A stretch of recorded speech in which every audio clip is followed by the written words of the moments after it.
good afternoon, guys. Chad Toft, Steel Challenge. Hey, so haven't done a video in a little while.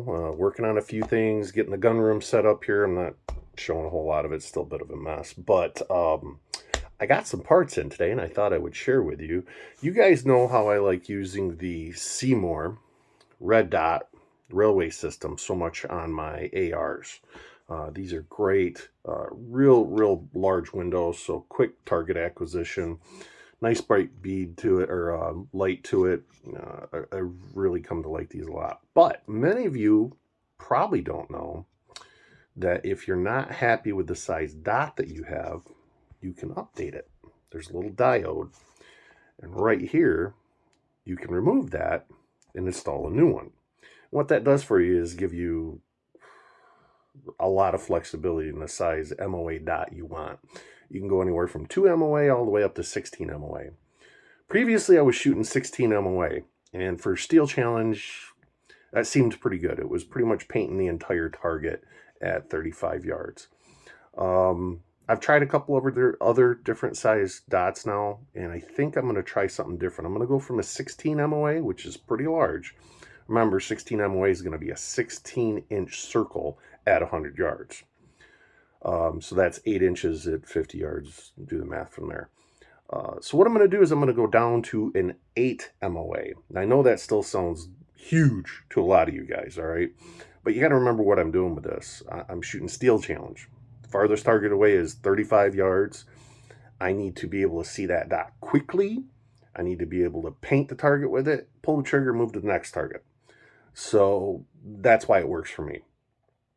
If you wanted to put one of these on your AR, your 1022, your whatever, and you wanted to go down to a 2 MOA to get a little finer point and better accuracy, go for it. Quite honestly, you could buy one of these and use it for all the above. You could get yourself a 2 MOA diode. You could also get yourself a 16 MOA diode. You could get anything in between. So what I'm going to do is I'm just going to film how you change that. I've already done one off screen so I can show you a comparison. But we'll just go through it. It's not real difficult. Takes a couple minutes. We'll go from there. Stand by. Okay, here we go, guys. So you notice this is the top of the Seymour. These are the two screws that hold in your battery. And these two screws are here to retain this diode, and that's what we're going to be after today. So all you need is a 2mm Allen. I will tell you this, I used the composite, the plastic Seymour. They also offer an aluminum. You want to be super careful, because I've already broken one, when you're tightening this back down. I thought I was just snugging it down and over tightened it and actually cracked it. I know I can buy another piece from Seymour, but honestly, it's not causing any issues right now. So we got that open. You can see your bolt there. That's actually to hold this piece so that you can put it on your Picatinny rail. So now, while the rest of this is all made of plastic, this is actually aluminum. So some folks are going to cringe, but what I've found, this is the easiest way to pull it out. Just a little wiggle. Be careful. You don't want to go crazy, because on the bottom, there's those legs. All right. Just plugs in right there. All right, so let's grab our new one. It's super cool. They send them just like this, and they're labeled. So I'm going to put my old one in here so I don't lose it, and I'll relabel it for later in case I want to switch back to it. But yeah. There's your diode right there. Everything looks straight. Make sure these are all straight before you try and shove it back in there. That's probably the one worry that I have, is make sure you seat this down flat, straight. Because if you bend these, they're not going to make contact, and it's not going to work. Then you're going to have to pull it back apart. Hopefully you'll be able to bend these straight. But here we go. We're just going to set it in there.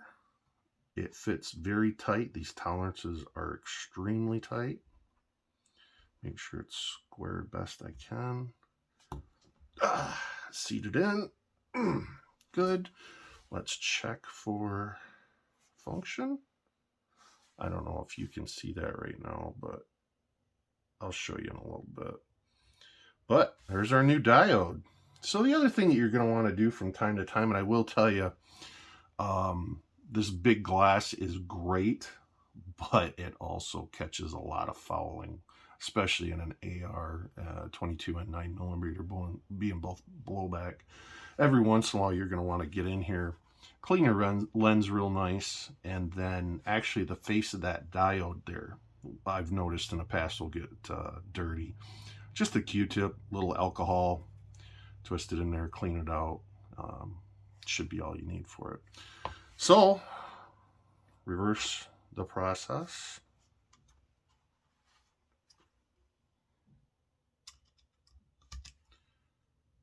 Yes, I just naturally shake that much, folks.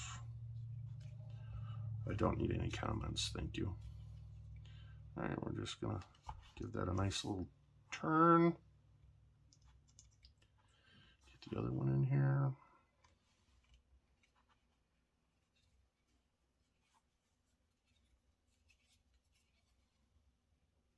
And voila, all done. I can put this back on the rifle. Honestly, you could do this on the rifle, but I know how YouTube's being right now. They kind of get a little sensitive and tend to hand down strikes for working on your rifle. So I just took them off the rifle. I know where they're marked. I'll put them back on and check zero, but I've taken these off and put them back on. I had no issues in the past. So there you go, guys. That was pretty easy. Well, there we go. Easy as that. I hope you guys enjoyed that. It was a pretty simple, short little video, but I really like these products, so I try and endorse them as much as I can. It's really cool that you have the flexibility. If you think about it, you can buy a red dot for your rifle, and you have infinite options. You know, go from 2 MOA, go to 6, go to 4, go to 10. I believe 16 is the largest, and I believe 2 is the smallest, but it's quite some flexibility. These are about $49 a piece. It's a hell of a lot cheaper than buying another red dot, that's for sure. And then the nice thing is, you know, these are completely modular. You know, you can buy new pieces and parts. I don't think you can get new glass and frame, but batteries usually come by. Diodes are easy to come by. You know, this thing is held up great, so I really enjoy using it. I'm going to add in some video footage here. It's really tough on a camera to show you the difference between a 16 MOA dot and an 8 MOA dot. I did my best, though. Take a look. Hope you enjoyed. Remember, share, like, subscribe. See you guys later. 16 MOA dot. 8 MOA dot.